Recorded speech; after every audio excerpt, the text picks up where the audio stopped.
রহস্য গল্পের চ্যানেলের তরফে ছোটদের ভালোবাসা ও বড়দের প্রণাম জানাই। আপনাদের সহযোগিতায় এতদূর আসতে পেরে রহস্য গল্প চ্যানেলের মেম্বার দর্শকদের জানাই আন্তরিক ভালোবাসা ও প্রণাম। আপনাদের সহযোগিতায় আরও দ্রুত পৌঁছে দেওয়ার জন্য আমাদের ছোট্ট প্রচেষ্টার মাধ্যমে 1K সাবস্ক্রাইব করে দেওয়ার জন্য আবেদন রইল। দেরি না করে শুরু করা যাক আজকের গল্প, ব্যোমকেশ ও দশানন বধ। আজকের গল্পের video editing Jeet Debnath, thumbnail Sahil Sheikh. রাত তখন বেশ গভীর। শহর ঘুমিয়ে পড়েছে কুয়াশার চাদর মুড়ি দিয়ে।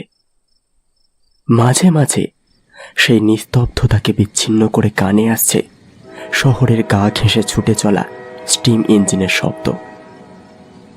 আবারও সবকিছু চুপচাপ, নিস্তব্ধ, নির্বাক।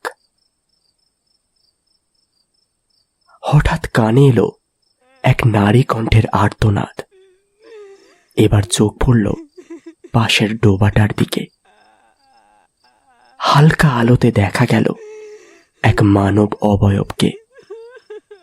সেই অবয়ব নিজের পোশাক ঠিক করতে করতে এগিয়ে চলেছে অদূরে দাঁড়িয়ে থাকা জিপ গাড়িটার দিকে। গাড়িটার কাছে পৌঁছে সেই অবয়বটি একবার ঘুরে তাকালো সেই ডোবাটার দিকে। তারপর গাড়িতে চেপে উল্টো রাস্তা ধরে চলে গেল। আর দেখা গেল না তাকে।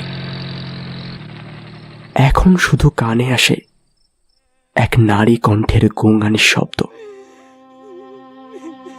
আবারও ডোবাটার দিকে তাকাতেই দেখা গেল একটা নারী শরীর। বয়স আন্দাজ 14 কি 15 বছর। গায়ের রং শ্যামলা। তার পরনে লজ্জা নিবারণের বস্ত্রটুকুও নেই। শরীরের নানান স্থান কেটে গিয়ে তা থেকে গড়িয়ে পড়ছে তাজা রক্ত। কিছুক্ষণ সেইভাবেই পড়ে থাকার পর সে আস্তে আস্তে উঠে টলমলো পায়ে এগিয়ে যেতে থাকে সামনের পথটা ধরে। বেশ কিছুটা যাবার পর সে মিলিয়ে যায় অন্ধকারের বুকে। রাস্তায় পড়ে থাকে শুধুমাত্র তার রক্তে ভেজা পায়ের ছাপ।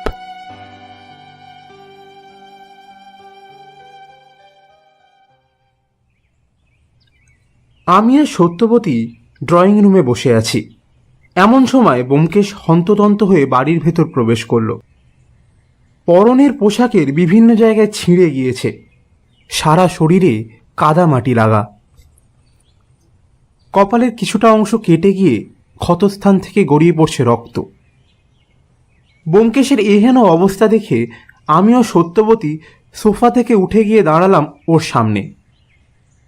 সত্যবতী তৎক্ষণাৎ তার কাপড়ের খুঁট দিয়ে ব্যোমকেশের কপালের ক্ষতস্থানটা চেপে ধরল। আমি অবাক হয়ে প্রশ্ন করলাম, কি হে ব্যোমকেশ, তোমার এ অবস্থা হলো কি করে? ব্যোমকেশ হাঁপাতে হাঁপাতে উত্তর দিল,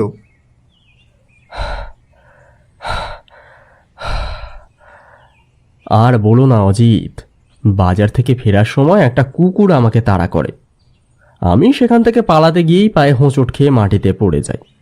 সেই কারণেই আমার এই অবস্থা আর কি।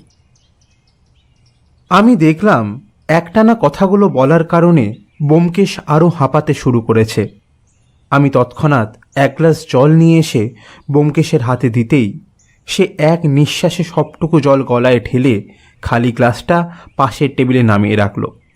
আমি সত্যবতীকে বললাম, বোঠান, তুমি বরং ওকে ঘরে নিয়ে যাও। আমার মনে হয় ওর এখন বিশ্রাম প্রয়োজন। ব্যোমকেশের সাথে দেখা হলো সেই দুপুরবেলা খাবার টেবিলে। আমি প্রশ্ন করলাম, কি হে, এখন কেমন আছো? ব্যোমকেশ বলল, এখন বেশ ভালোই বোধ করছি ভায়া। তবে একটা বিষয় আমাকে বড়ই ভাবিয়ে তুলেছে, বুঝলে? কোন বিষয়ের কথা বলছো তুমি? এই যে আমাদের সত্যান্বেষী, যে কিনা বড় বড় অপরাধীদের ধরে আইনের হাতে তুলে দেয়, তার কিনা একটা সামান্য কুকুরে ভয়। বলে নাও বলে নাও। এখন যত খুশি বলে নাও, তোমার মুখের মাপের তালাটা নিয়ে আসি আগে, তারপর দেখছি কত কথা তুমি বলতে পারো। এই এই মুখের মাপের তালা আবার কি গো? মুখের মাপের তালা আবার কি? সত্যবতীকে দেখলাম আমার প্রশ্ন শুনে মুখ টিপে টিপে হাসছে।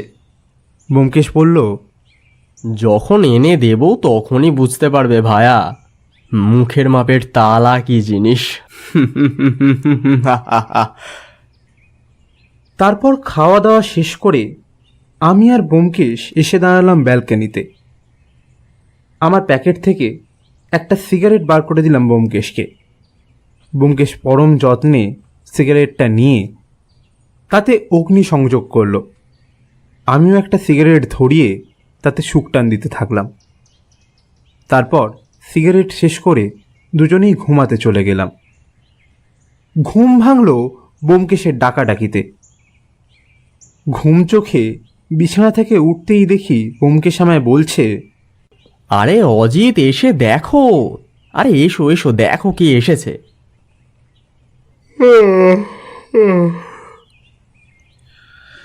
কে এসেছে? ব্যোমকেশ বলল, আরে অজিত, তুমি এসেই দেখো না একবার। আমি ড্রয়িং রুমে এসে দেখি পুলিশ কমিশনার রাখাল পোদ্দার এসেছেন। আমি রাখালবাবুকে নমস্কার করে বললাম, আরে রাখালবাবু যে, তা কেমন আছেন? রাখালবাবু বললেন, এই চলছে কোনো রকমে।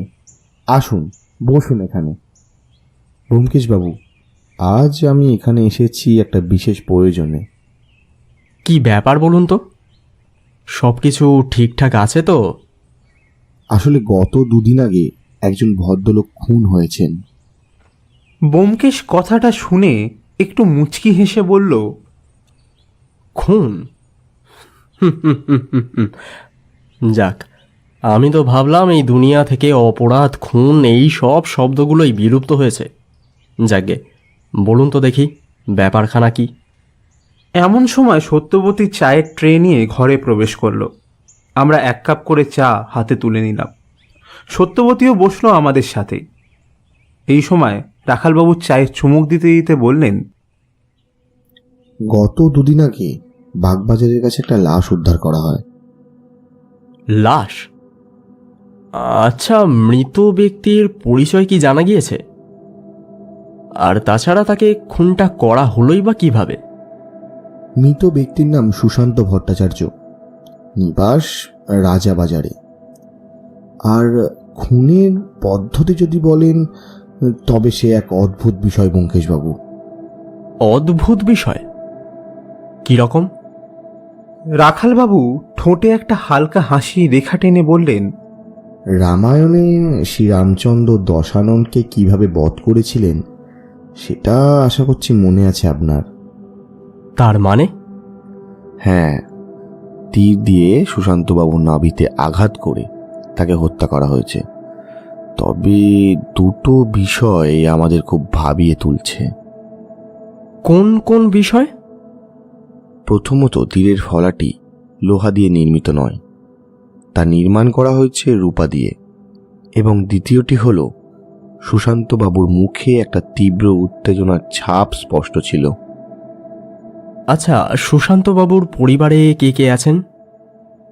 সুশান্তবাবু একান্নবর্তী পরিবারের ছেলে, ফলত তার বাড়িতে সদস্য সংখ্যা কম নয়। তবে সুশান্তবাবুর স্ত্রী মিনতি দেবী আমাদের জানিয়েছেন তাদের পরিবারটা একান্নবর্তী হলেও তাদের একে অপরের সম্পর্ক খুব একটা ভালো ছিল না। এর কারণ কি কিছু জানা গিয়েছে? এমনটা হবার কারণ একটা স্বর্ণ নির্মিত ধনুর্বাণ। স্বর্ণ নির্মিত ধনুর্বাণ? সেটা তো খুব মূল্যবান মনে হচ্ছে। হ্যাঁ, ঠিক বলেছেন অজিতবাবু। আর একটা বিষয়, সুশান্তবাবু ছিলেন ওনার দাদু সূর্যকান্তবাবুর বড় আদরের, তাই সূর্যকান্তবাবু ওই স্বর্ণের ধনুর্বাণটি সুশান্তবাবুকে উপহার দিয়েছিলেন। বর্তমানে এখন সেটা আছে সুশান্তবাবুর স্ত্রী মিনতি দেবীর কাছে। তাহলে তো সুশান্তবাবুর বাড়ি একবার যেতেই হচ্ছে, কি বলো অজিত? হ্যাঁ, অবশ্যই। ঠিক আছে, তবে আজ বিকেলে না হয় চলে আসুন থানাতে। সেখান থেকেই যাওয়া যাবে। আমি গাড়ি পাঠিয়ে দেব। ঠিক আছে ব্যোমকেশবাবু, আজ তবে আসি। এই বলে রাখালবাবু উঠে দাঁড়ালেন। আরে এক্ষুনি চলে যাবেন রাখালবাবু? আর একটু বসুন, আর এক কাপ করে চা হয়ে যাক। না না ব্যোমকেশবাবু, পরে একদিন আসবো। আজ হাতে একটু কাজ আছে, যেতে হবে। এই বলে রাখালবাবু চলে গেলেন। আমি আবারও এসে বসলাম ব্যোমকেশের পাশে। ব্যোমকেশ গালে হাত দিয়ে সিলিংয়ের দিকে তাকিয়ে কিছু একটা ভাবছিল। আমি তাকে বললাম, তাহলে ব্যোমকেশ, এই কলিকালেতে দশানন বধের কি কারণ হতে পারে বলে তুমি মনে করছো? ব্যোমকেশ অন্যমনস্ক থাকার কারণে আমার কথাটা ঠিক বুঝতে পারেনি। সে আমার দিকে তাকিয়ে প্রশ্ন করল। কিছু বললে অজিত? আমি আবারও বললাম, বলছি তোমার কি মনে হয় খুনটা কেন করা হয়েছে? ব্যোমকেশ বিষণ্ণ মুখে একটা দীর্ঘশ্বাস ছেড়ে বলল, জানি না অজিত, এখনো তেমন কিছুই বুঝতে পারছি না। তারপর আমাদের মধ্যে আর তেমন কোনো কথা হয়নি। বিকেল 4:30 সময় রাখালবাবু আমাদের জন্য গাড়ি পাঠিয়ে দিলেন। আমরা তৈরি হয়েই বসেছিলাম। দরজা দিয়ে বেরোতে বেরোতে ব্যোমকেশ সত্যবতীকে বলল, সত্য, আমরা একটু বেরোচ্ছি, ফিরতে রাত হবে। এই বলে আমরা বাড়ি থেকে বেরিয়ে গাড়িতে উঠে বসলাম। থানায় পৌঁছে সোজা ঢুকে গেলাম রাখালবাবুর কেবিনে। রাখালবাবু হয়তো আমাদের পথ চেয়েই বসেছিলেন। আমরা কেবিনের সামনে আসতেই তিনি সাদরে অভ্যর্থনা জানিয়ে বসতে বললেন। ব্যোমকেশ বলল, চলুন রাখালবাবু, শ্রীরামচন্দ্রের ধনুর্বাণটি একবার দেখে আসি। হ্যাঁ হ্যাঁ, তাই চলুন। তারপর আমরা বেরিয়ে পড়লাম রাজাবাজারের উদ্দেশ্যে। কিছুটা সময় পর গাড়িটা এসে দাঁড়ালো একটা বাড়ির সামনে। বাড়ি না বলে এটাকে রাজবাড়ি বলা যায়। প্রাসাদ সমান বাড়িটা জানান দিচ্ছে ভট্টাচার্য পরিবারের বৈভবের কথা। সদর দরজা পার করে আমরা বাড়ির উঠানে গিয়ে দাঁড়ালাম। বাড়িটির ওপর নিচে মিলিয়ে মোট 11টি ঘর। তার মধ্যে একটি রান্নাঘর, একটি বৈঠকখানা, এছাড়া 5টা ঘর ব্যবহার করা হয়। বাকি ঘরগুলো তালা বন্ধই থাকে। আশ্চর্য এটাই, এত বড় বাড়িতে মানুষ থাকেন মাত্র 6 জন। সুশান্তবাবুর স্ত্রী মেনকা দেবী, ওনার বাবা হরিনাথ বাবু, কাকা দেবনাথ বাবু ও তাঁর স্ত্রী বর্ষা দেবী, এছাড়াও বাড়ির কাজের মেয়ে শান্তি এবং দারোয়ান রঘুবীর। রাখালবাবুকে দেখে একজন ভদ্রলোক বাড়ি থেকে বাইরে বেরিয়ে এলেন। তার বয়স আন্দাজ 50-55 হবে। শরীরের চামড়ায় ভাঁজ পড়েছে, চোখে মুখে ক্লান্তির ছাপ স্পষ্ট। তিনি আমাদের সামনে দাঁড়াতেই রাখালবাবু আমাদের পরিচয় করিয়ে দিলেন। হরিনাথবাবু, ইনি হলেন ব্যোমকেশবাবু, আর ইনি অজিতবাবু। আর ব্যোমকেশবাবু, ইনি হলেন সুশান্তবাবুর বাবা হরিনাথবাবু। নমস্কার। আসলে সুশান্তবাবুর খুনের বিষয়টা নিয়ে আপনাদের সাথে কিছু কথা ছিল। আসুন, আপনারা ভিতরে আসুন। সকলকেই একটু ডেকে পাঠালে ভালো হতো। আমি সকলের সাথেই একটু কথা বলতে চাই। হরিনাথবাবু কাজের মেয়ে শান্তিকে উদ্দেশ্য করে বললেন, শান্তি, শান্তি কোথায় গেলি? একবার এ ঘরে আয় তো। একটু পরেই একটা বছর কুড়ির মেয়ে কাপড়ের আঁচলে হাত মুছতে মুছতে ঘরের মধ্যে প্রবেশ করলো। ডাকছিলেন কর্তা বাবা? বাড়ির সকলকে একবার এ ঘরে আসতে বলবি। বল থানা থেকে লোক এসেছে। আর হ্যাঁ, তুই আসার সময় 3 কাপ চা নিয়ে আসিস। যা এখান থেকে। আচ্ছা, ঠিক আছে কর্তা বাবা। এই বলে সে ঘরের বাইরে চলে গেল। হরিনাথবাবু এতক্ষণ দাঁড়িয়েছিলেন। এবার কাঠের আরাম কেদারায় বসতে বসতে বললেন, কি থেকে যে কি হয়ে গেল কিছুই বুঝতে পারছি না। একটা সামান্য ধনুকের জন্য নিত্যদিন অশান্তি হতো, কিন্তু কখনো এটা ভাবিনি যে এর জন্য আমার ছেলেটাকে এই অসময়ে আমায় হারাতে হবে। হরিনাথবাবু নিজের ধুতির খুঁটে চোখের জল মুছে একটা দীর্ঘশ্বাস ফেলে নিচের দিকে তাকালেন। বেশ কিছুক্ষণ পর কাজের মেয়ে শান্তির সাথে ঘরে প্রবেশ করলেন একজন অল্প বয়সী তরুণী। বয়স আন্দাজ 25-26 হবে। পরনে সাদা শাড়ি, মাথার চুল উস্কো শুষ্কো, চোখে ক্লান্তির ছাপ।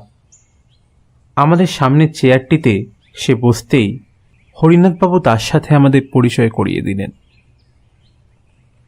মেনো, ইনি হলেন ব্যোমকেশ বক্সী, একজন সত্যান্বেষী, এবং ইনি হলেন অজিত বাবু। আর ব্যোমকেশ বাবু, মিনু হলো আমার ছেলে, মানে সুশান্তর স্ত্রী। কত অঘ্রাণে ওদের বিয়ে দিয়েছিলাম আমি, কিন্তু মায়ের আমার কপালটাই খারাপ। আর কিছুই বলতে পারলেন না ভদ্রলোক। একে একে সকলেই এসে বসলেন ঘরটির মধ্যে। ব্যোমকেশ বলল, আপনারা দয়া করে একে একে আসুন, তাহলে আমাদেরও জিজ্ঞাসাবাদ করতে একটু সুবিধা হয়। কথাটা শুনেই সকলে বাইরে চলে গেলেন। ঘরের মধ্যে বসে রইলেন সুশান্তবাবুর স্ত্রী মিনতি দেবী। রাখালবাবু গিয়ে দাঁড়ালেন দরজার সামনে। ব্যোমকেশ জিজ্ঞাসাবাদ শুরু করল। আচ্ছা মিনতি দেবী, সুশান্তবাবু মারা যাওয়ার আগে আপনাকে কিছু কি জানিয়েছিলেন? যেমন ধরুন তাঁর খুব বিপদ, বা তাঁকে কেউ খুন করতে চায়, এমন কিছু কি বলেছিলেন? মিনতি দেবী চোখের জল মুছতে মুছতে বললেন, তেমন কিছু আমাকে জানায়নি কোনোদিন। আর এই তো সবেমাত্র 3 মাস হলো আমাদের বিয়ে হয়েছে। আমরা একে অপরকে ভালোবাসতাম, সে কথা ওর বাবাকে জানাতেই তিনি আমাদের বিয়ে দেন। সুশান্তবাবুর কি কোনো শত্রু ছিল? এ বাড়িতে কি ওর কম শত্রু ছিল? ওর নিজের কাকাই তো কতবার ওকে খুনের হুমকি দিয়েছে, শুধুমাত্র ওই ধনুকটার জন্য। আচ্ছা, আমার শেষ প্রশ্ন, আপনার কি মনে হয় খুনটা কে করেছে? সেটা যদি আমি জানতাম তবে হয়তো আরো আগেই সে কথা পুলিশকে জানিয়ে দিতাম। আচ্ছা, আপনি এখন আসতে পারেন, তবে আমি একটিবার ওই ধনুকটি দেখতে চাই। মিনতি দেবী চেয়ার থেকে উঠতে উঠতে বললেন, ঠিক আছে, ওপরের বাঁ দিকের প্রথম ঘরটা আমার। আপনার জিজ্ঞাসাবাদ শেষ হলে ওই ঘরে চলে আসবেন। এই বলে মিনতি দেবী ঘর থেকে বেরিয়ে গেলেন।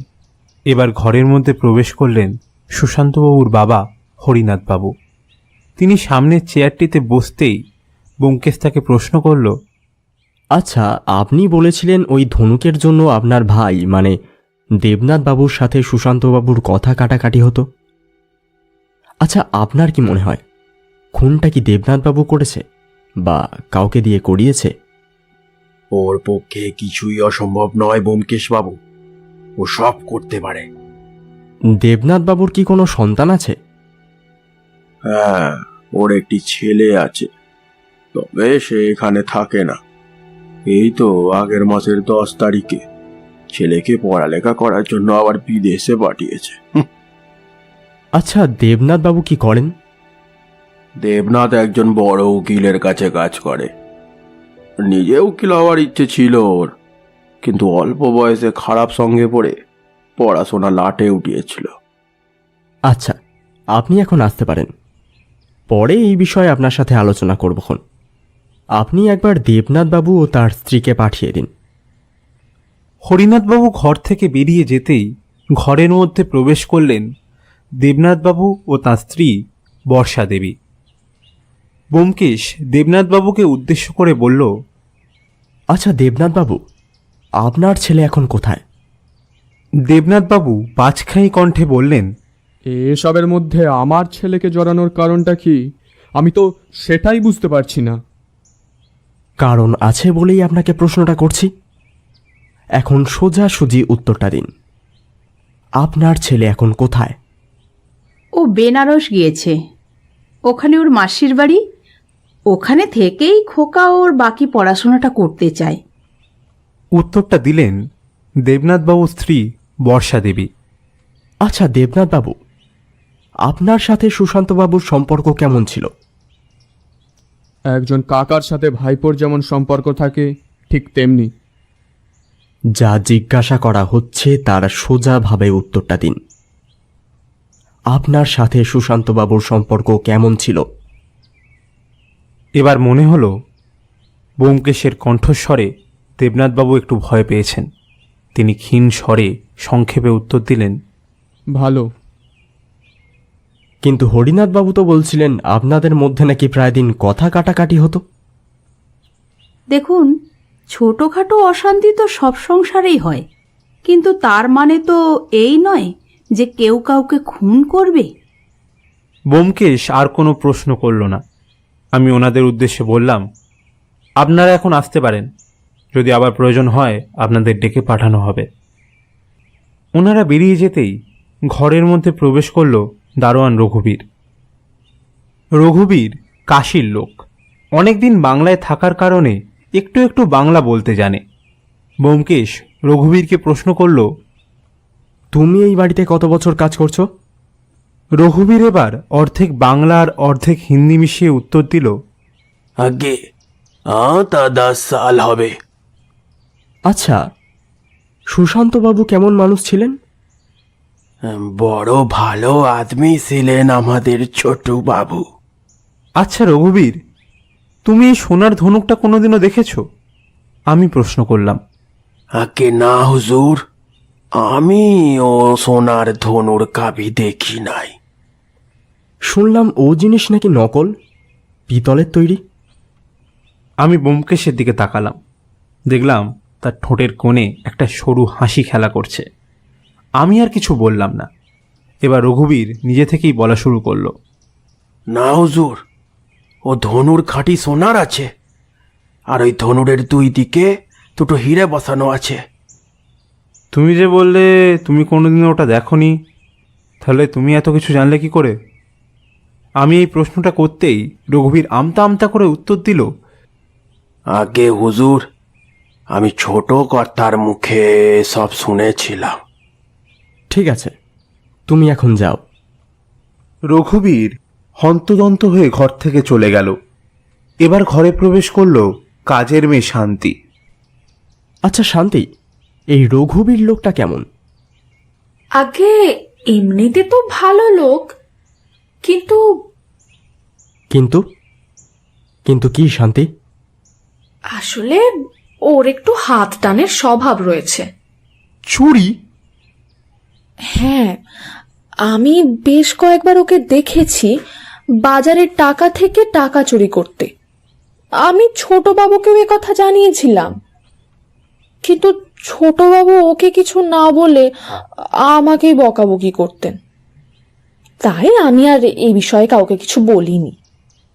আচ্ছা বুঝলাম, ঠিক আছে, তুমি এখন আসতে পারো। শান্তি ঘর থেকে বেরিয়ে যেতেই আমি ব্যোমকেশকে প্রশ্ন করলাম, ব্যোমকেশ, কিছু কি বুঝতে পারছো? বুঝতে তো অনেক কিছুই পারছি ভায়া। যাই হোক, চলো ধনুকটা একবার দেখে আসা যাক। তারপর আমরা দোতলায় মিনতি দেবীর ঘরে গেলাম। মিনতি দেবী তখন ঘরেই ছিলেন। ব্যোমকেশ ঘরের বাইরে দাঁড়িয়ে দরজায় একটা টোকা দিল। মিনতি দেবী ঘাড় ঘুরিয়ে আমাদের দুজনকে বাইরে দাঁড়িয়ে থাকতে দেখে বললেন, আরে আপনারা বাইরে দাঁড়িয়ে কেন? ভিতরে আসুন। আমরা ঘরের ভিতরে যেতেই মিনতি দেবী খাটের তলা থেকে একটা কাঠের সিন্দুক বার করলেন। সিন্দুকটির ঢাকনা খুলতেই আমরা দেখলাম লাল ভেলভেটের কাপড়ে মোড়া একটা বস্তু। সেই বস্তুর কাপড়টি সরিয়ে নিতেই যা দেখলাম তাতে আমাদের চক্ষু রীতিমতো চড়ক গাছ হয়ে গেল। প্রায় 3 ফুট লম্বা একটা স্বর্ণ নির্মিত ধনুক। ধনুকটির 2 প্রান্তে বড় বড় 2টি হিরে। ধনুকটির ওজন হবে প্রায় 30 কেজি। ব্যোমকেশ ধনুকটি হাতে তুলে ভালো করে দেখতে লাগলো। হঠাৎ সে বলে উঠল, লুকিয়ে লুকিয়ে দেখার কোনো প্রয়োজন নেই বর্ষা দেবী, আপনি ভিতরে আসতে পারেন। ব্যোমকেশের এই কথা শুনেই আমরা পেছনে ঘুরে তাকালাম। দেখলাম দরজার এক কোণে দাঁড়িয়ে আছেন বর্ষা দেবী। ব্যোমকেশের কথা শুনে তিনি গুটি গুটি পায়ে ঘরের মধ্যে ঢুকে এলেন। আমি বর্ষা দেবীকে প্রশ্ন করলাম, আপনি এখানে কি করছিলেন? বর্ষা দেবী আমতা আমতা করে বললেন, না মানে ওই মিনতিকে ডাকতে এসেছিলাম। হ্যাঁ হ্যাঁ হ্যাঁ, ডাকতে এসেছিলাম। আমাকে ডাকতে এসেছিলেন? কিন্তু কেন? না মানে খাবার খাবার তৈরি হয়ে গেছে, তাই তোমাকে ডাকতে এসেছিলাম। মিনতি দেবী ভুরু কুঁচকে প্রশ্ন করলেন, বাবা, তাও ভালো। এই 3 মাসে আপনি প্রথমবার আমাকে ডাকতে এসেছেন, তাও আবার খাওয়ার জন্য। কিন্তু দুঃখিত, আমার এখন খিদে নেই। আপনি এখন আসতে পারেন। বর্ষা দেবী চুপচাপ ঘরের বাইরে বেরিয়ে গেলেন। মিনতি দেবী ব্যোমকেশকে উদ্দেশ্য করে বলল, দেখছেন দেখছেন তো ব্যোমকেশবাবু, এ বাড়িতে কাউকে বিশ্বাস নেই। হয়তো ওরা সুযোগ পেলে আমাকেও খুন করবে। আপনি চিন্তা করবেন না, আমি দেখছি কি করা যায়। এই বলে আমরা মিনতি দেবীর ঘর থেকে বেরিয়ে গেলাম। রাখালবাবু আমাদের জন্যই অপেক্ষা করছিলেন। আমাদের দেখতে পেয়ে তিনি বললেন, চলুন ব্যোমকেশবাবু, এবার আমাদের বেরোতে হবে। তারপর আমরা ভট্টাচার্য বাড়ি থেকে বেরিয়ে আসি। গাড়িতে চেপে ব্যোমকেশ রাখালবাবুকে উদ্দেশ্য করে বলল, ওই রঘুবীর লোকটার উপর একটু নজর রাখবেন তো রাখালবাবু। লোকটাকে আমার বিশেষ সুবিধার মনে হলো না। রাখালবাবু আমাদের ব্যোমকেশের হ্যারিসন রোডের বাড়ির সামনে নামিয়ে দিয়ে চলে গেলেন। আমরা বাড়ির ভেতরে প্রবেশ করতেই সত্যবতী রাগে গজগজ করে বলে উঠল, সেই কখন বাড়ি থেকে বেরিয়েছে? এতক্ষণে বাবুদের বাড়ি ফেরার সময় হলো? আহা সত্য, তুমি মিছিমিছি রাগ করছো। হ্যাঁ সেই তো, আমি তো মিছিমিছি রাগ করি সবসময়। আমি দেখলাম এই দাম্পত্য কলহের মধ্যে আমার না থাকাটাই উত্তম। তাই আমি গুটি গুটি পায়ে আমার ঘরের দিকে চলে গেলাম। রাতে খাবার টেবিলে এসে দেখি 2 কপত কপতিতে মনের আনন্দে গল্প করছে। আমায় দেখে ব্যোমকেশ বলল, আরে এসো ভায়া, এসো, বসো এখানে। আচ্ছা তোমরা বসো, আমি খাবারটা নিয়ে আসি। এই বলে সত্যবতী রান্নাঘরের দিকে চলে গেল। আমি ব্যোমকেশকে বললাম, বাবা ব্যোমকেশ, এই জ্বলন্ত আগ্নেয়গিরিকে কি উপায়ে প্রশমিত করলে? ব্যোমকেশ একগাল হেসে উত্তর দিল, আরে এসব দাম্পত্য জীবনের মারপ্যাচ ভায়া, তুমি আর কি বুঝবে, বিয়ে থা তো আর করলে না। আমি দেখলাম আর কিছু না বলাটাই ভালো, খামোখা বিপদ বাড়িয়ে লাভ নেই। পরের দিন সকালে ঘুম ভাঙল ব্যোমকেশের হাঁক ডাক শুনে। ঘুম চোখে বিছানা ছাড়তে ছাড়তে ব্যোমকেশকে প্রশ্ন করলাম, কি হয়েছে ব্যোমকেশ? এত সকালে? আমাকে আর বলতে না দিয়ে ব্যোমকেশ উত্তেজিত কণ্ঠে বলল, আরে তাড়াতাড়ি ওঠো অজিত, আমাদের এক্ষুনি বেরোতে হবে। যেতে হবে? কোথায়? ভট্টাচার্য বাড়িতে। রঘুবীরকে কাল রাত থেকে খুঁজে পাওয়া যাচ্ছে না, আর তার সাথে ধনুকটিও গায়েব। আমি তড়াক করে বিছানা থেকে লাফিয়ে উঠে বললাম, কি কি বলছো তুমি? তুমি তুমি একটু অপেক্ষা করো, আমি এক্ষুনি আসছি। এই বলে আমি যত তাড়াতাড়ি সম্ভব চোখে মুখে একটু জল দিয়ে আর একটা পাঞ্জাবি গলিয়ে বেরিয়ে পড়লাম। ভট্টাচার্য বাড়িতে এসে দেখি রাখালবাবু আমাদের আগে এসে উপস্থিত। তিনি আমাদেরকে দেখে সামনের দিকে এগিয়ে এসে বললেন, আপনার সন্দেহটাই ঠিক ছিল ব্যোমকেশবাবু, ওই বেটার ছেলে রঘুবীরই এই কাজ করেছে। সে তো বুঝলাম, কিন্তু আচ্ছা, মিনতি দেবীর ঘরটা কি একবার দেখা যায়? হ্যাঁ অবশ্যই, আসুন আমার সাথে। মিনতি দেবীর ঘরের সামনে আসতেই ব্যোমকেশ আমাদের হাতের ইশারায় বাইরে দাঁড়াতে বলে নিজে ঘরের ভেতরে ঢুকে গেল। বেশ কিছুক্ষণ খোঁজাখুঁজির পর সে বেরিয়ে এসে রাখালবাবুকে উদ্দেশ্য করে বলল, রাখালবাবু, এই রঘুবীর লোকটা অতটা বোকা নয় যতটা আমরা ভেবেছিলাম। আমাদের রঘুবীরকে খুঁজে বের করতেই হবে। চিন্তা করবেন না ব্যোমকেশবাবু, রঘুবীরকে আমি খুঁজে বার করবই। তারপর সেখান থেকে আমরা বাড়ি ফিরে আসি। ব্যোমকেশ বাড়ি ফেরার পর থেকেই ঘরের দরজায় খিল তুলেছে। সে যে কি করছে তা কেবল সেই বলতে পারবে। দুপুরে খাওয়া দাওয়া শেষ করে নিজের ঘরে শুয়ে আছি, এমন সময় ড্রয়িং রুমে রাখা টেলিফোনটা বেজে উঠল।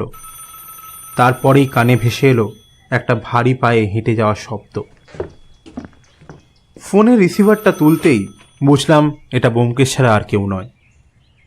কিছুক্ষণ পর ব্যোমকেশ আমার ঘরে এসে বলল, এই অজিত, চলো চলো, এক্ষুনি একবার বেরোতে হবে। কোথায়? রাখালবাবু ফোন করেছিলেন, নদীর ধারে নাকি রঘুবীরের লাশ পাওয়া গিয়েছে। কথাটা শুনে আমি রীতিমতো হতবাক হয়ে পড়লাম। তাই বিনা বাক্য ব্যয়ে তৎক্ষণাৎ বেরিয়ে পড়লাম। ঘটনাস্থলে পৌঁছে দেখি ইতিমধ্যে পুলিশ এসে গেছে, কিন্তু রাখালবাবুকে কোথাও দেখতে পেলাম না।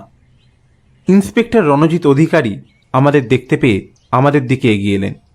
ব্যোমকেশ তাকে প্রশ্ন করল, রাখালবাবু কি আসেননি? না, আসলে স্যার একটা বিশেষ কাজে বেরিয়েছিলেন, আর তারই মধ্যে আমরা এই খবরটা পাই। আমরা স্যারকে ইনফর্ম করেছি, স্যার আছেন কিছুক্ষণের মধ্যেই। লাশটা প্রথম কে দেখেছিল? ওই যে উনি প্রথম লাশটা দেখে আমাদের খবর দিয়েছিলেন। বডিটা কি পোস্টমর্টমের জন্য পাঠানো হয়েছে? না, এখনো পাঠানো হয়নি, স্যার এলে তারপর পাঠানো হবে। আচ্ছা, বডিটা কি একবার দেখা যায়? হ্যাঁ অবশ্যই, আসুন আমার সাথে। তারপর রণজিৎবাবু আমাদের নিয়ে এলেন রঘুবীরের লাশটির সামনে। মৃতদেহের চারিদিকে জমাট বেঁধে আছে চাপ চাপ রক্ত। রঘুবীরের নিথর প্রাণহীন দেহটা পড়ে আছে মাটির ওপর। কেউ নিখুঁতভাবে তার নাভিতে তীর বিদ্ধ করে তাকে খুন করেছে, কিন্তু কেন? ব্যোমকেশ রঘুবীরের মৃতদেহটার দিকে আরেকটু এগিয়ে গেল। বেশ কিছুটা সময় নিয়ে সে রঘুবীরের মৃতদেহটা ভালো করে দেখে তারপর উঠে দাঁড়ালো। কি ব্যোমকেশবাবু, কি বুঝছেন? এই সময় একটা পরিচিত কণ্ঠস্বর ভেসে এলো আমাদের ঠিক পেছন দিক থেকে। পিছনে ঘুরে তাকাতেই দেখলাম দাঁড়িয়ে আছেন পুলিশ কমিশনার রাখালবাবু। তিনিই প্রশ্নটি করেছিলেন। না রাখালবাবু, এখনো পর্যন্ত তেমন কিছু বুঝতে পারলাম না। তারপর কিছুক্ষণ চুপ করে থেকে খুব গুরুত্বপূর্ণ কিছু মনে পড়ার ভঙ্গিতে ব্যোমকেশ বলল, আচ্ছা, রঘুবীর যে খুন হয়েছে সেই খবরটা কি ভট্টাচার্য বাড়িতে কেউ জানে? না, এখনও তাদের এই বিষয়ে কিছু জানানো হয়নি। তবে কেন বলুন তো? রাখালবাবু, রঘুবীর যে মারা গিয়েছে এই খবরটা যেন ভট্টাচার্য বাড়িতে কেউ না জানতে পারে। রাখালবাবু সরু চাউনিতে ব্যোমকেশের দিকে তাকিয়ে প্রশ্ন করলেন, কেন বলুন তো? সব বলবো, ঠিক সময় এলে সব কিছু আপনাকে খুলে বলবো। শুধু এখন আপনি এইটুকু লক্ষ্য রাখবেন যেন কোনোভাবেই রঘুবীরের মৃত্যুর খবরটা ভট্টাচার্য বাড়িতে কেউ না জানতে পারে। তারপর আমরা সেখান থেকে চলে আসছিলাম। হঠাৎ ব্যোমকেশ শটান পেছনে ঘুরে মৃতদেহটার দিকে এগিয়ে গেল। রাখালবাবু তাকে দেখে তার পাশে গিয়ে দাঁড়াতেই ব্যোমকেশ বলল, রাখালবাবু, আপনি রঘুবীরের হাতের মুঠোটা একটু খুলে দেখুন তো। আমার মনে হয় ওর হাতের মুঠোয় কিছু একটা রয়েছে। রাখালবাবু রঘুবীরের হাতের মুঠোটা খুলতেই দেখা গেল তার হাতের মধ্যে রয়েছে একটা কানের দুল। আমি দুলটা হাতে নিয়ে একটু ভালো করে নেড়েচেড়ে দেখতেই চিনতে পারলাম এর মালিককে। অস্ফুট স্বরে আমার মুখ দিয়ে বেরিয়ে এলো একটা নাম, মিনতি দেবী। দুলটা হাতে নিয়ে ব্যোমকেশের দিকে তাকাতেই দেখলাম ওর মুখে ফুটে উঠেছে একটা রহস্যময় হাসি। ওর হাসির কারণ যে এই দুলটাই সেটা বোঝার জন্য বেশি বেগ পেতে হলো না। রাখালবাবু বিস্মিত স্বরে প্রশ্ন করলেন, তার মানে এই খুনগুলো মিনতি দেবী? রাখালবাবু, একটা কথা সব সময় মনে রাখবেন, আমাদের চোখ যা দেখে তা সব ক্ষেত্রে সত্য নাও হতে পারে। এখন আর সময় নষ্ট করাটা ঠিক হবে না। চলুন, আমাদের এক্ষুনি একবার ভট্টাচার্য বাড়িতে যেতে হবে। রাখালবাবু আর বাক্য ব্যয় না করে তার জিপ নিয়ে চললেন ভট্টাচার্য বাড়ির উদ্দেশ্যে আমাদের সঙ্গে নিয়ে।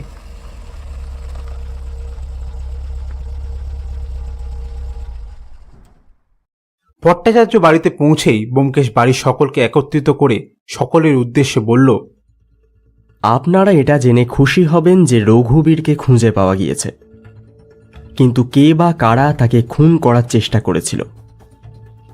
আমরা তাকে অর্ধমৃত অবস্থায় খুঁজে পাই।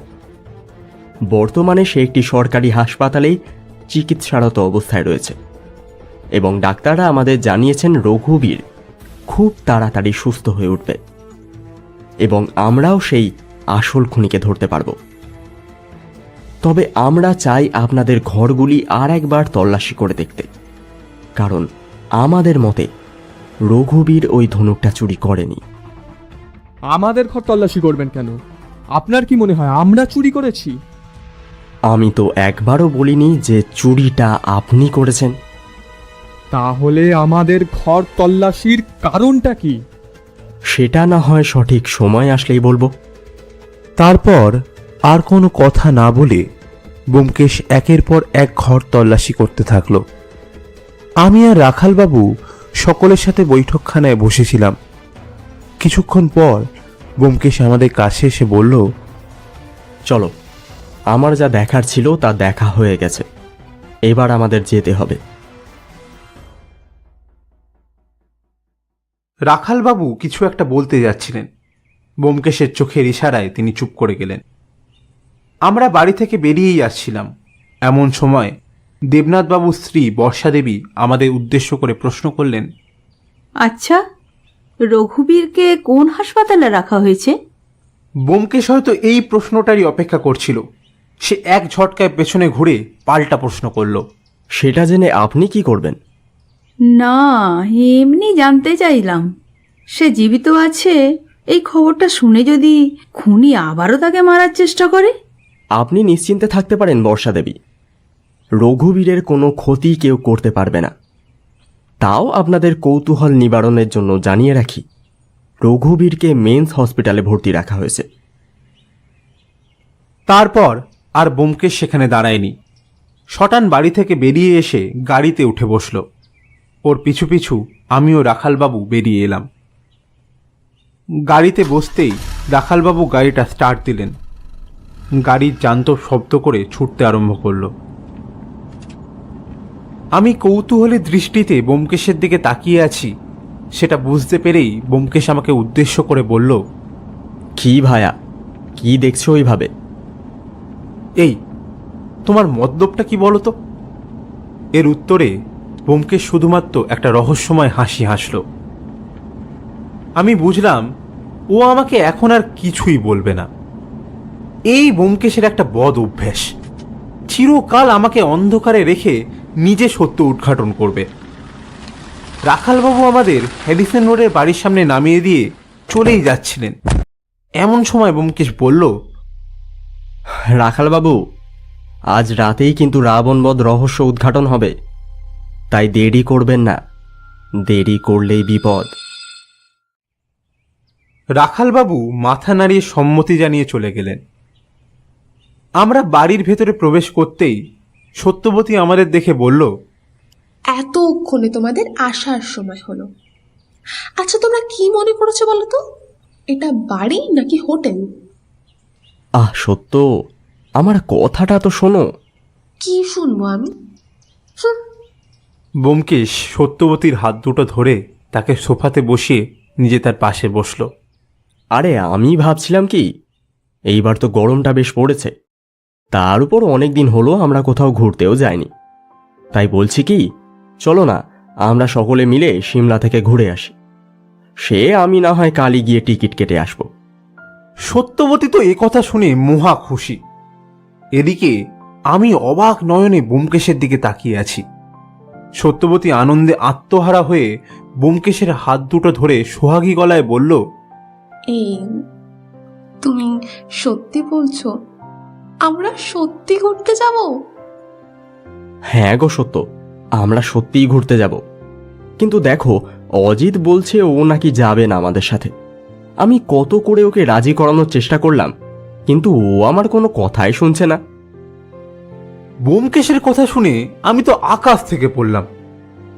আমি আবার কখন ঘুরতে যাব না বললাম? সত্যবতী কপট রাগ দেখিয়ে বলল, তুমি যাবে না তো আমাদের সাথে ঠাকুরপো? আমি মাথা চুলকাতে চুলকাতে বললাম, আচ্ছা যাব। সত্যবতী আমার কথা শুনে আনন্দে আত্মহারা হয়ে বলল, এই তো ঠাকুরপো রাজি। আচ্ছা আমরা কবে বেরোবো? এই তো পরশুদিন। আচ্ছা সত্য, আজ রাতে আমাদের একটু বেরোতে হবে, বুঝলে? কোথায় যাবে? জাল পেতে এসেছি সত্য। এবার জালটা তুলে দেখতে হবে না জালে কি মাছ পড়ল। আমি ব্যোমকেশকে প্রশ্ন করলাম, আচ্ছা একটা বিষয় আমি কিছুতেই বুঝতে পারছি না। আমাদের হাতে তো মিনতি দেবীর বিরুদ্ধে সকল তথ্য প্রমাণ রয়েছে, তাহলে আমরা কেন মিনতি দেবীকে গ্রেপ্তার করছি না? আমাকে আর বলতে না দিয়েই ব্যোমকেশ বলল, কারণ খুনটা মিনতি দেবী করেননি। কথাটা শুনে আমার আর বিস্ময়ের শেষ থাকলো না। ব্যোমকেশ বলে কি, খুনটা মিনতি দেবী করেননি? তবে কি করেছে? আমি জানি ব্যোমকেশ আমাকে এখন আর কিছুই বলবে না, তাই এখন শুধু সময়ের অপেক্ষা। সময় তখন মাঝরাত। আকাশে এক ফালি চাঁদ দেখা যাচ্ছে, চারিদিকের পরিবেশ থমথমে। মেন্স হসপিটালের দারোয়ান দেওয়ালে ঠেস দিয়ে ছিমুচ্ছে। ডাক্তার ও নার্সরা একটু আরাম করার জন্য রেস্টরুমে গিয়েছেন। ঠিক এমন সময় সকলের চোখকে ফাঁকি দিয়ে একজন চাদর গায়ে পা টিপে টিপে প্রবেশ করল হসপিটালে।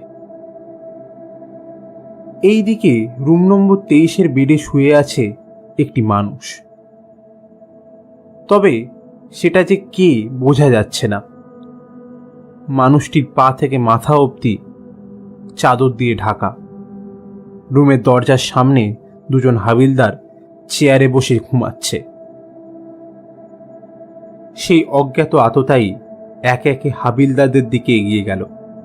তাদের নাকের সামনে একটা সাদা রুমাল ধরতেই তারা দুজন অচেতন হয়ে মাটিতে লুটিয়ে পড়ল। ঠিক তখনই আততায়ীর হাতে থাকা কাঁচের চুড়িগুলো আমাদের চোখে পড়ল। মানে আততায়ী একজন মহিলা। আস্তে আস্তে সেই আততায়ী পা টিপে টিপে রুমে প্রবেশ করতেই চাদরের ভিতর থেকে তার হাতে উঠে এলো একটা তীর। আততায়ীটি রাগে দাঁতে একটা কটমট শব্দ করে সজোরে তীরটা গেঁথে দিল বিছানায় শুয়ে থাকা ব্যক্তিটির নাভি লক্ষ্য করে। সেই নারীটির মুখে ফুটে উঠল একটা কুটিল হাসি। এবার সেই নারীটি বিছানায় শুয়ে থাকা ব্যক্তিটির মুখের চাদরটা তুলতেই ভয়ে দুপা পিছিয়ে গেল। এ কি? এটা তো কোনো মানুষ নয়, এটা একটা পুতুল। এটা যে একটা ফাঁদ সেটা বুঝতে পেরে নারীটি পেছনে ঘুরে পালাতে গেল। ঠিক এমন সময় পর্দার আড়াল থেকে রাখালবাবু তার পিস্তলটি শক্ত করে ধরে বাইরে বেরিয়ে এলেন। নারীটিকে উদ্দেশ্য করে বললেন, না না, পালানোর চেষ্টা একদম করবেন না, তাহলে কিন্তু আমি গুলি চালাতে বাধ্য হব। এবার আমি ও ব্যোমকেশ দুজনেই দরজার আড়াল থেকে বাইরে বেরিয়ে এলাম। পালানোর চেষ্টাও করবেন না শান্তি দেবী। শান্তি নামটা শুনতেই আমি অবাক নয়নে ব্যোমকেশের দিকে তাকালাম। ব্যোমকেশ চোখের ইশারায় আমাকে বুঝিয়ে দিল যে আমি যেটা ভাবছি সেটাই সঠিক। তার মানে শান্তি খুনগুলো করেছে, কিন্তু কেন? শুধুমাত্র সোনার ধনুকটির জন্য? এক মনে এইসব ভাবছি, হঠাৎ আমার সম্বিত ফিরল একটা নারী কণ্ঠের তীব্র চিৎকারে। সামনের দিকে তাকাতেই আমি চমকে উঠে দুপা পিছিয়ে নিলাম। শান্তি কখন যেন একটা ধারালো ছুরি বের করে তার নিজের গলার নড়ি কেটে ফেলেছে। সেই ক্ষত স্থান থেকে ক্রমাগত নির্গত হচ্ছে গরম তাজা রক্ত। তারপর কয়েক সেকেন্ডের অপেক্ষা। শান্তির দেহটা ছটপট করতে করতে মৃত্যুর কোলে ঢলে পড়ল। সারা ঘর ভেসে যাচ্ছে রক্তে। আমি কিংকর্তব্য বিমূঢ়র মতো দাঁড়িয়ে দেখছি সেই দৃশ্য।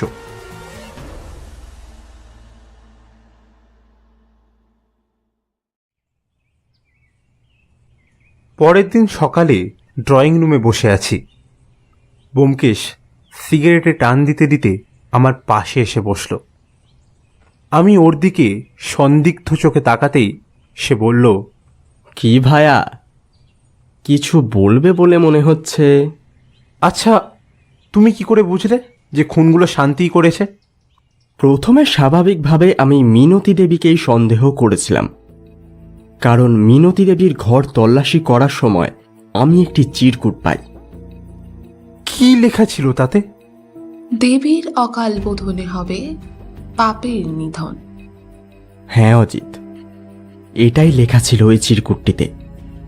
কিন্তু তুমি কি করে জানলে ওই চিরকুটটিতে কি লেখা আছে?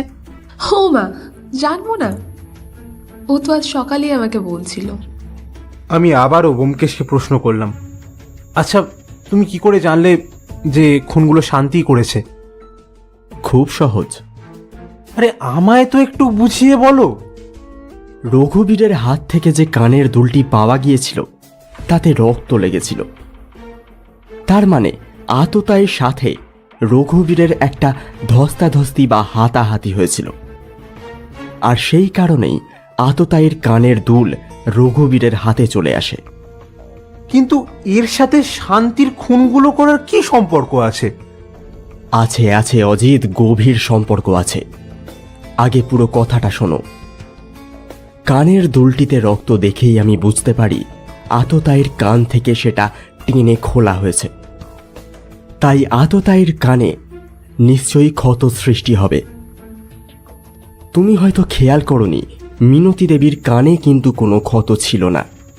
উল্টে শান্তি দেবীর কানের লতিতে ক্ষত দেখেই আমি সম্পূর্ণ বিষয়টা বুঝতে পারি। হয়তো মিনতি দেবী শান্তির ওপর কোনো কারণে খুশি হয়ে ওকে কানের দুলটা উপহার দিয়েছিল। বুঝতেই পারছো বড়লোকদের ব্যাপার। পরে অবশ্য এই ডায়েরিটা পড়ে আমার সন্দেহটাই যে ঠিক তা আমি বুঝতে পারি। এই বলে ব্যোমকেশ একটা ডায়েরি আমাকে দেখালো।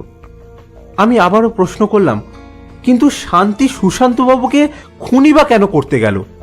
প্রতিশোধ স্পৃহা অজিত, প্রতিশোধ স্পৃহা। আমি অবাক চোখে ব্যোমকেশের দিকে তাকিয়ে বললাম, প্রতিশোধ স্পৃহা? কিন্তু আমাকে আর বলতে না দিয়ে ব্যোমকেশ বলল, এটা পড়ে দেখো অজিত, আশা করি সব বুঝতে পারবে। এই বলে সে ডায়েরিটা আমার দিকে এগিয়ে দিল। আমি ডায়েরিটা খুলে দেখলাম তার সব পৃষ্ঠাই খালি।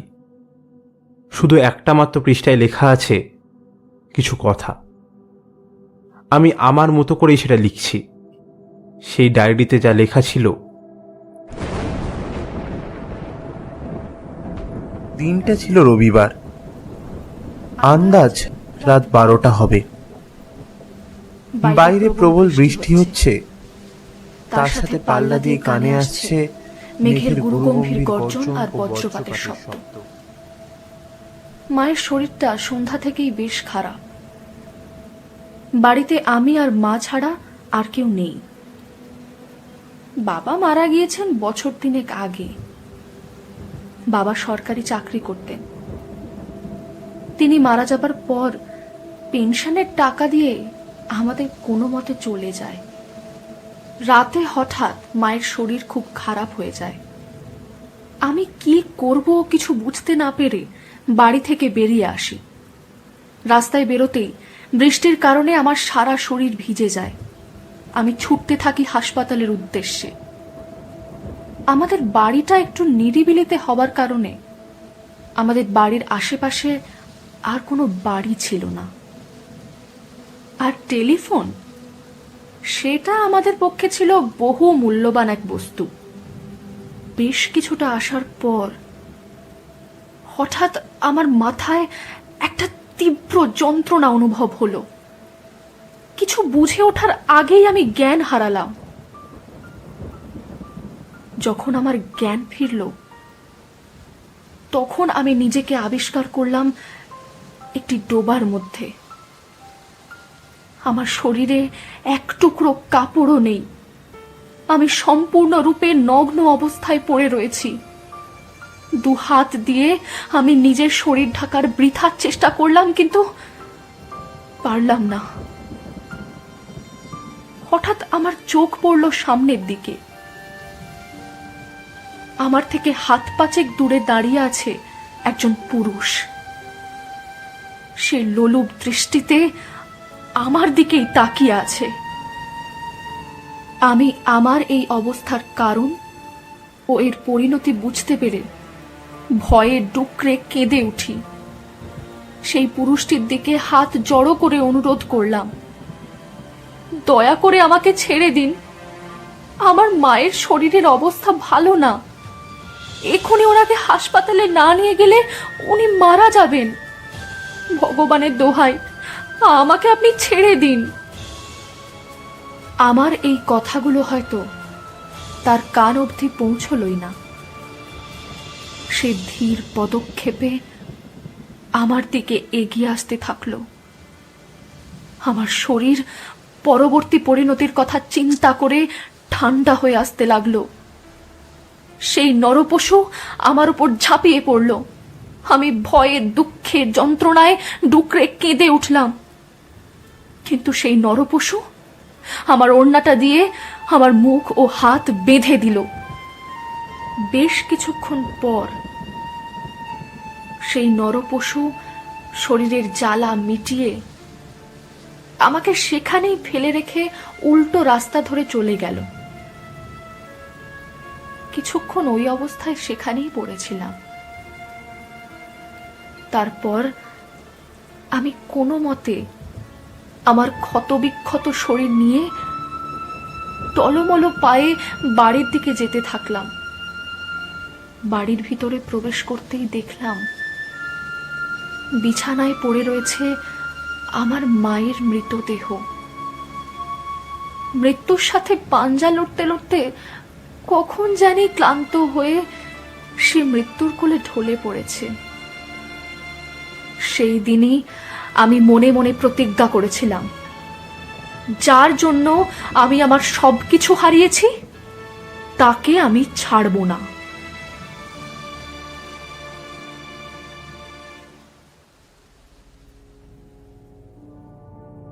একদিন রাস্তার ধারে বসেছিলাম। এমন সময় সেই নরপশুটাকে দেখতে পেয়ে তার পিছু নিই। তারপর তার হাতে পায়ে ধরে এ বাড়িতে কাজে ঢুকি।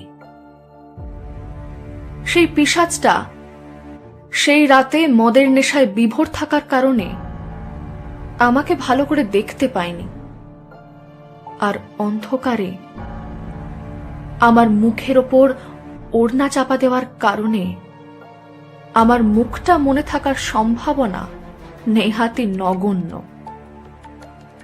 মাঝখানে সময়ও পেরিয়েছে অনেকটা, তাই আমাকে চিনতে পারার কোনো প্রশ্নই আসে না। আস্তে আস্তে সকলের মন জয় করে বিশ্বাস অর্জন করতে থাকি আমি। তারপর সুযোগ বুঝে ওই পশুটাকে হত্যা করে নিজের প্রতিশোধ নিয়েছি আমি। প্রতিশোধ।